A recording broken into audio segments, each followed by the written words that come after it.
E aí, família? Bom, hoje a gente vai falar sobre um dos maiores desafios do esporte. E não estou falando sobre encontrar o Mundial do Parmeira. E sim o que acontece quando mulheres jogam futebol contra homens. E não é teoria, não é mito. A seleção feminina dos Estados Unidos, a tetracampeã mundial, resolveu testar isso na prática. E o resultado? Bom, acho melhor você assistir sentado.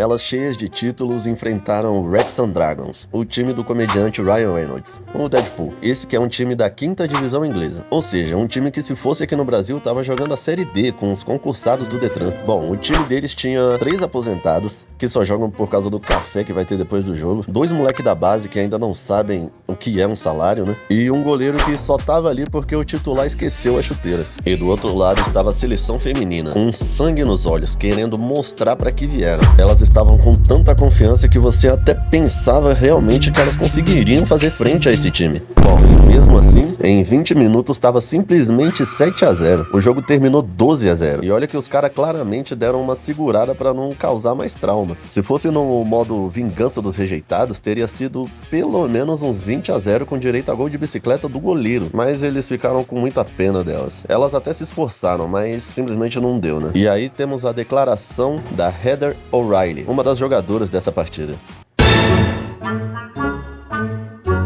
Ah, sim, estão super orgulhosas, sim. Afinal de contas, perderam de 12-0, né? Sendo que, na verdade, poderia ter perdido de 16, de 20-0. Mas, bom, vamos ser sinceros, gente. Isso não é orgulho. Isso é síndrome de Estocolmo esportiva. É igual aquele seu amigo que toma de 7-1 pra você no FIFA e depois ele fala: mas, pô, eu tava simplesmente dominando o jogo. Não, irmão, você não tava dominando o jogo, você tava sendo amassado.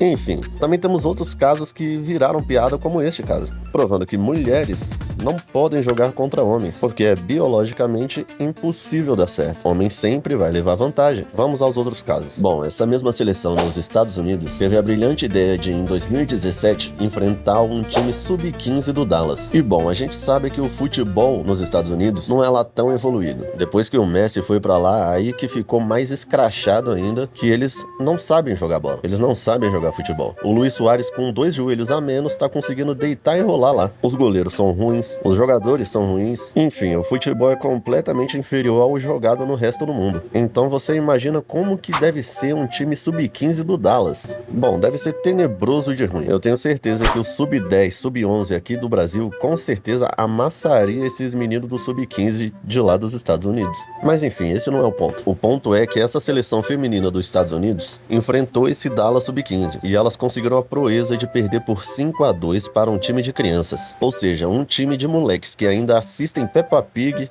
meteu uma surra nas campeãs mundiais. Mas olhando pelo lado positivo, elas pelo menos conseguiram fazer 2 gols dessa vez, né? Não perderam por 7-0. Assim como nesse próximo exemplo, em que a Austrália feminina enfrentou um time juvenil masculino. Isso lá em 2003. E elas perderam por 7-0. Bom, temos diversos exemplos como esse. Também da nossa seleção feminina, que perdeu para o time do Grêmio. Um time sub-15, se eu não me engano também. Enfim, assistindo esses jogos, parece que o técnico dos caras fala: meninos, se fizerem 10-0, a gente vai preso por crime de guerra. De tão fácil que é. Porque a gente vê que realmente, se forçar mais, os moleques vão simplesmente meter uma goleada histórica.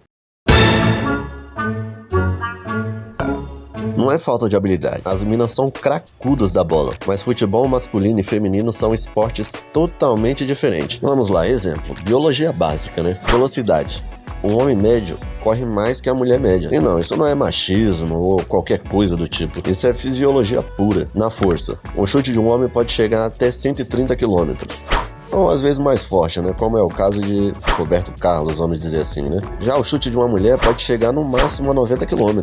E isso pegando a mulher que chuta mais forte no mundo todo. Na questão de resistência, homens aguentam mais porrada. É, claro, também dependendo do homem, né? Mas então, nunca vai ter um jogo justo? Bom, se for pra ter um clássico dos sexos, vamos dizer assim, o que eu sugiro? Bom, primeiro que homens joguem de muleta, igual seu tio bêbado na pelada. Ou que goleiras podem usar rede de vôlei no gol. Ou até se um time masculino fizer 5 gols, joga o resto da partida de olhos vendados. Porque senão vai ser igual aquele vídeo de 2 jogadores profissionais jogando contra um bando de crianças. É engraçado, mas é cruel, né? Bom, conclusão é que é melhor cada um no seu quadrado. O futebol feminino é incrível, mas comparar com o masculino é igual comparar um Fusca com uma Ferrari. Os dois são carros, mas um vai te deixar na mão na subida. As mulheres não precisam jogar contra homens pra provar nada. Até porque se fosse assim, o Brasil masculino teria que jogar com um cavalo pra ver se assim eles aprenderiam a correr, né? Esse cara tá tudo morto. E aí, curtiu? Mulheres versus homem no futebol rola ou é pedir pra sofrer? Comenta aí. E se gostou, deixa o like e compartilha, hein? Porque humilhação esportiva é melhor quando é coletiva.